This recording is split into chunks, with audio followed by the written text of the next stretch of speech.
인문학이 뭡니까? 이 사람은 왜 이렇게 생각하지? 이 사람은 왜 이런 행동을 하지? 그 한 사람의 삶의 문화를 이해하는 거잖아요. 그런데 자기 개발을 하는데 인문학에 대한 이러한 성찰이 없으면 이 자기 개발은 언제든지 흔들리고 허물어질 수 있어요. 사랑한다는 걸 여러분 어떻게 증명할 수 있을까요? 난 너를 사랑해. 나는 당신을 사랑해. 사랑한다는 건 믿는 것이고 믿기로 했다는 것은 끝까지 믿는 겁니다. 사랑하기로 했으면 끝까지 사랑하는 것이고 믿기로 했으면 끝까지 믿어주는 겁니다. 그것을 상대가 몸으로 느낄 수 있게끔 해줘야 된다는 거죠. 어른이 되고 나서 그 어떤 위로와 힐링의 말보다도 훨씬 더 저에게 큰 희망과 또 용기를 줬던, 여전히 주고 있는 책이라 금요일이고 해서 뒤적뒤적 하다 보니까 여러분들하고 오늘 또 N에 대해서 잠깐 생각을 해보자 싶어서 준비를 했고요.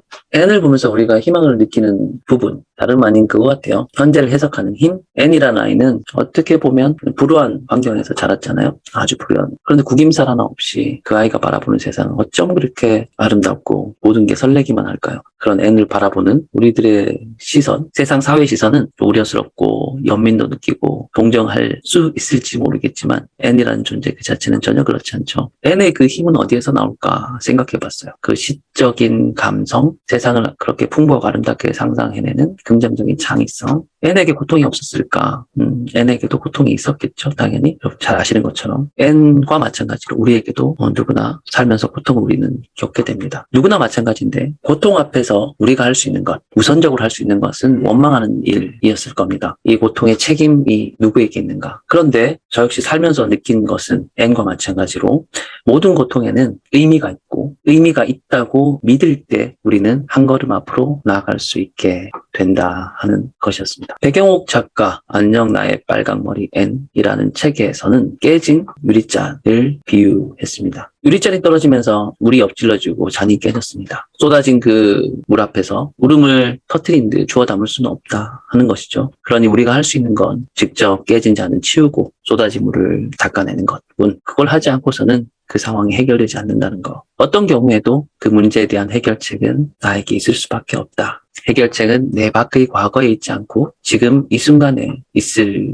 뿐이라는 그 사실 말이죠. 컵은 언제든 깨질 수 있고요. 깨진 컵을 주워 담고 쏟아진 물을 닦는 바로 지금 현재가 없는 한 우리의 미래도 허상일 뿐이라는 N의 말, 그 마음. 그러면서 백영옥 작가는 낙천성과 낙관성에 대한 짧은 문장을 하나 적어놨어요. 이 문장을 보면서 저도 공감했는데요. 낙천성이라는 것은 운 좋게 타고난 것이다. 어떤 사람이든 낙천적인 성격은 있죠. 하지만 낙관성이란 것은 훈련으로 키울 수 있다. 애초에 스트레스 받지 않는 낙천성이 아니라 스트레스 속에서도 살아갈 수 있는 낙관성이라는 게 있는데 이것은 훈련으로 키울 수가 있다 하는 겁니다. 우리가 평생 배우고 익혀야 할 것이 바로 그것이라는 것이죠. N은 객관적인 그 환경을 두고 보자면 매우 불우하고 우울하고 비관적일 수 있는 그런 사람이 될 수 있는 모든 조건을 타고났을 것 같은데 N은 타고난 낙천성도 있었겠지만 N을 더 N답게 만든 것은 스스로 자신의 시각으로 담아가는 이 세상을 낙관적으로 바라보려고 했던 아마 노력이 아닐까 싶습니다. 그래서 오늘 여러분하고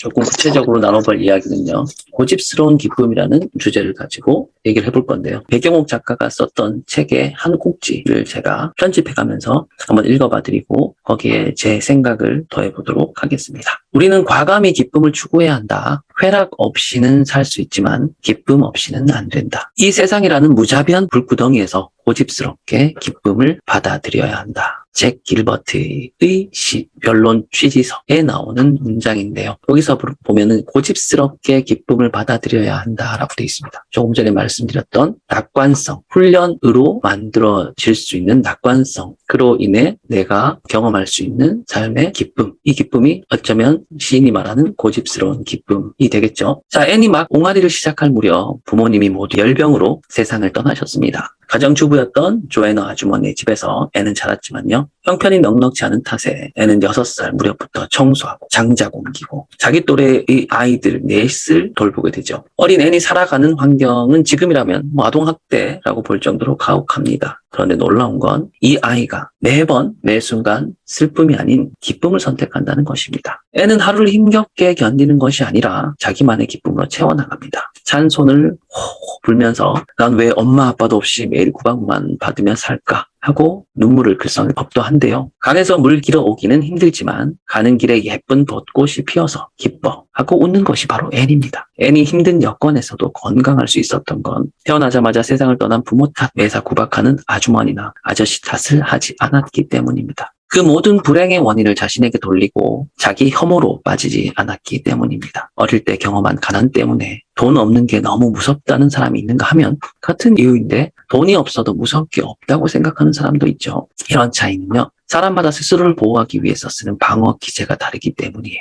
앤의 주요 방어 기제는 상상력과 승화였습니다. 늘 언제라도 기쁨을 찾아보자. 자연스러운 기쁨과 고집스러운 기쁨은 다른 겁니다. 힘들고 괴로운 상황에서도 매 순간 아름다운 노을을 보거나 아침 새소리를 들으면서 인간으로 사는 기쁨을 발견하는 것. 그것이 고집스러운 기쁨이죠. 이루어지지 않더라도 기대하는 힘. 이것이 삶에 대한 앤의 태도였습니다. 살다 보면요, 예상치 못한 일로 꿈을 잊고 기쁨을 잃는 경우가 많습니다. 몇 년 전 미국 여행에서 강단에 서길 꿈꾸면서 유학을 왔지만 결국 관광버스에 선 한 남자를 보았습니다. 그는 대학 강단 대신 관광버스에서 미국 문화에 대해 설명하는 유쾌한 가이드가 되어서 강사 못지않게 멋진 모습으로 살아가고 있었습니다. 오디션 프로그램에서도 아이돌의 꿈을 이루지 못해서 트로트 가수로 전향한 출연자가 있지 않습니까? 고집스러운 기쁨이란 그럼에도 불구하고 이것도 나쁘지 않아 라는 태도, 다른 벽에 부딪혔을 때 희망의 종류를 바꾸는 용기일지도 모르겠습니다. 그럴 때 삶의 또 다른 기쁨이 열립니다. 네, 이렇게 한 꼭지를 소개했고요. 방금 제가 심혜영 작가님 원고를 지금 올렸다는 이야기를 들었고 사연에 이런 얘기가 있었어요. 저는 지금 여고 시절 꿈꾸던 토니 안의 부인도 안 돼 있고 이루고 싶던 꿈은 이루지 못한 평범한 저로 살아가고 있지만 다시 꿈을 꾸기 시작한 지금이 참 좋습니다. 늘 행복할 수는 없겠지만 이 삶을 살아갈 자신이 드디어 생겼거든요. 그 어떠한 순간에도 오늘의 이 기분을 꼭 기억하면서 살아가고 싶어지는 아침입니다. 라고 했잖아요. 심혜영 작가님에 대해서 제가 아는 것은 삶의 일부겠죠. 유학 갔다 오셨고 지방에 계셨고 서울에 오셔가지고 스스로 독립하기 위해서 고군분투하셨고 단독자로서 자신의 존재감을 살기 위해서 정말 노력을 많이 하셨는데 지금 위치는 어떻게 보면 본인이 말씀하셨던 것처럼 평범한 직장인일 수 있습니다. 이 평범한 직장인이면서도 심혜영 작가님 뿐만 아니라 여기 계신 분들이 저는 참 대단히 아름답다고 생각하고 대단히 설레는 분들이라고 생각하는 이유는 평범한 일상 가운데 자신의 위치를 평범하게 바라보려 하지 않는 시적 감수성을 가지고 있다는 겁니다. 그러니까 내 인생을 특별하게 바라보려고 다른 시각으로 바라보려고 하는 게 시적 감수성이라고 생각하고 굳이 시를 써야 시인은 아닌 것 같아요. 심혜영 작가님이 백백을 하시고 완주를 하시고 조금 놀라웠던 것은 그 이후에도 매일 글쓰기를 쉬지를 않더라는 겁니다. 왜 글쓰기가 좋습니까? 라고 물었을 때 글쓰기를 통해서 평소에 바라봤던 생각지 못했던 아주 평범한 일상들 가운데 있어서 재미를 느끼고 사랑을 느끼고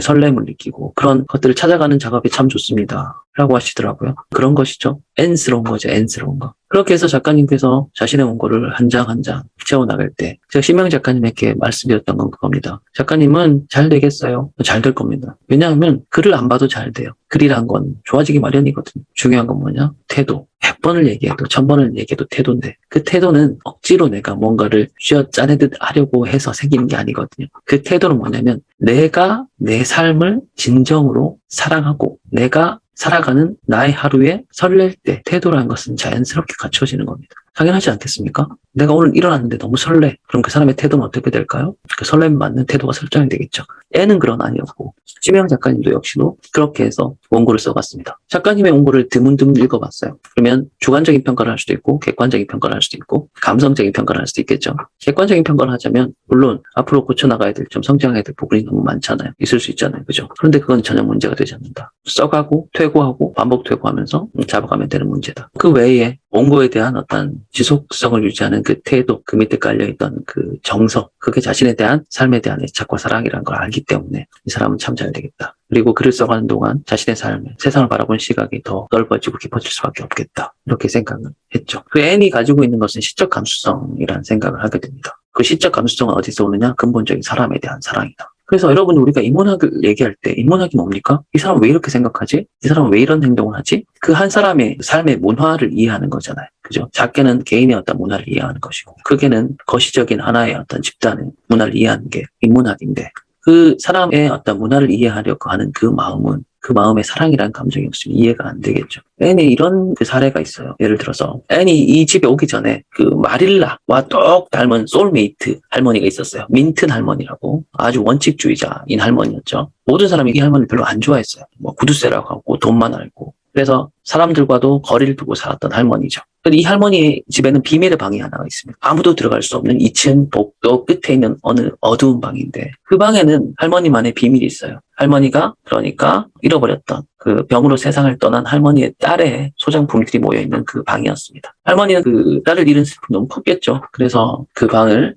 치우지 않고 아예 방문을 잠궈버린 거죠. 그리고 나서 딸에 대한 사랑을 품을 데가 없었으니까 돈에 대해서 집착했고 돈만 맹목하면서 쫓아오다 보니까 할머니의 삶은 외로울 수밖에 없었겠죠. 그런데 애는 다른 사람이 보지 못한 그 할머니의 내면의 고독을 알아보았습니다. 할머니 마음에 아주 굳게 닫힌 그 문을 두드리고 또 두드리면서 아이다운 호기심으로 상냥한 말투로 때로는 어이없는 실수와 진심 어린 사과를 하면서 할머니와 계속 무언가 소통하고 이야기하려고 노력했습니다. 애는 할머니의 아픔에 공감해서 그 앞에서 눈물을 흘리기도 하고 어떻게 하면 이 할머니의 마음을 열 수 있을까 고민하다가 할머니의 딸이 세상을 떠나기 전에요. 엄마에게 선물하고 싶어 했던 느가을 장미꽃을 찾아냅니다. 언제나 화가 나 있는 할머니를 한 번이라도 웃게 만들고 싶었기 때문에 앤이 한 천진한 행동이었습니다. 이 장미꽃의 할머니는 마음이 이제 허물어지는 거죠. 그리고 앤을 안고 진심으로 앤에게 감사를 표하고 이렇게 눈물을 터뜨리게 됩니다. 그때 앤이 이런 얘기를 하네요. 인간은 가장 소중한 것일수록 죽을 때 겨우 깨닫는다고 민튼 할머니가 그랬어요. 아, 다행이에요. 죽기 전에 깨달아서. 감동적이죠? 네.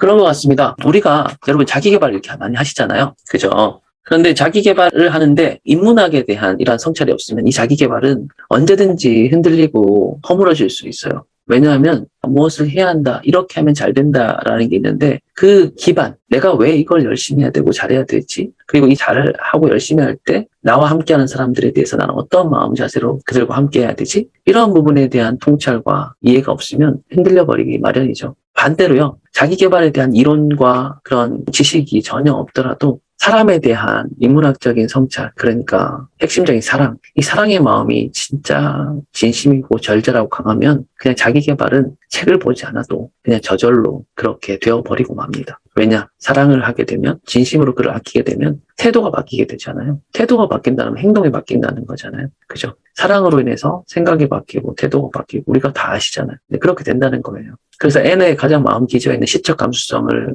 폭발시킬 수 있었던 이 힘은, 앤은 기저의 사랑이라는 감정이 있고 타고난 낙천성이 있지만, 그리고 앤 스스로가 삶의 이런 스트레스, 힘들, 이것을 바라볼 때 휩쓸지 않고 낙관성을 가지기 위해서 스스로 굉장히 노력했다 하는 겁니다. 네, 한 가지 더 이야기하고 싶은 것, 사랑에 대한 감정인데요. 저희가 지금 그 책과 강연 이전을 앞두고 좀 밤늦게까지 작업하고 있어요. 업무가 많죠. 피곤하기도 하고. 근데 함께하는 사람들 있잖아요, 동료들. 그런 얘기를 해요.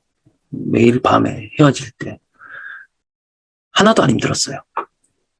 너무 즐거웠어요. 설레요. 가슴이 뛰어요. 그 말을 들을 때, 내가 그렇고 그들이 그렇고 우리들은 기본적으로 온전하게 서로를 위하고 사랑하고 있구나.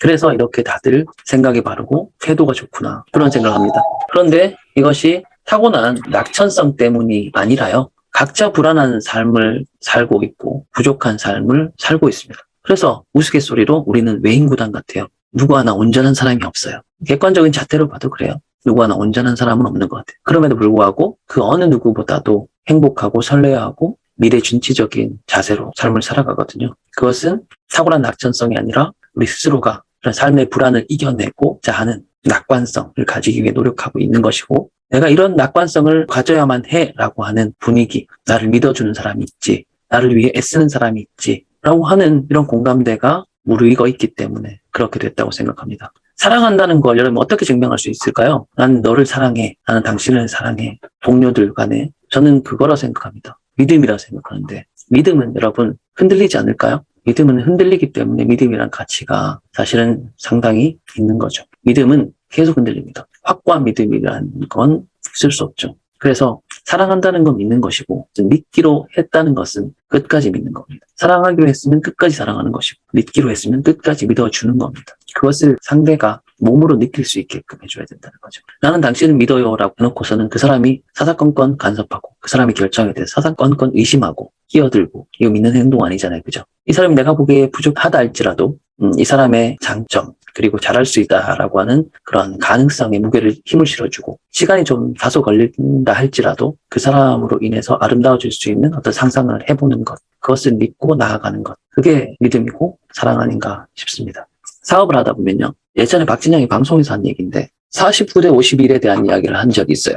박진영 씨는 어떻게 그렇게 사업을 하면 잘하냐, 성장시키냐, 성공시키냐 하니까 49대 51이라 그래요, 박진영이. 이게 무슨 말이냐면 성공 확률이 60%, 70%, 80% 되는 사업이 어딨냐는 거죠. 자기가 정말 고민해서 이것이 되겠다라고 판단하는 그 수준, 기준이 49대 51이래요. 아무리 고민했는데도 50을 넘지 못하고 49에 머물면 포기를 하는 거죠. 근데 51이 되면 그 사업에는 드라이브를 걸어본답니다. 겨우 2포인트 차이입니다. 그게 무슨 큰 차이겠습니까? 그죠? 그러니까 된다는 것, 성공한다는 것 이것은 사실은 결정할 수도 없고 확신할 수도 없는 겁니다. 단 2%의 가능성을 보고서 걸어가 보는 건데 이 2%의 가능성을 가지고 걸어가기 위해서 무엇을 이 사람은 담보로 잡았을까요? 그것은 자신도 마찬가지지만 함께하는 동료들의 성장 가능성. 내가 이분들을 믿어주고 이분들을 사랑하고 이분들도 역시 나를 믿어주고 사랑할 때 거기서 나오는 퍼포먼스? 숫자? 이게 아니고요.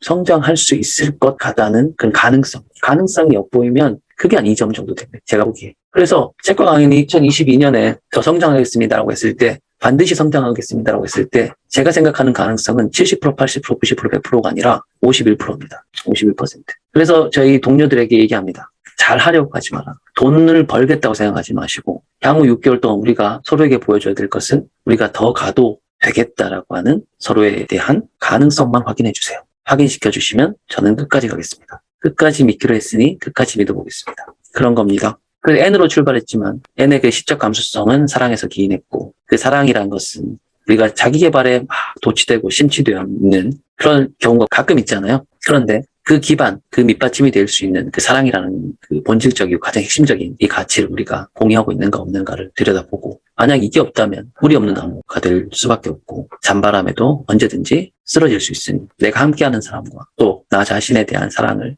먼저 확인하고 거기서부터 출발하는 것이 맞겠다 하는 생각을 해보게 되는 아침이었습니다. 네, 제가 준비한 이야기는 오늘 여기까지입니다.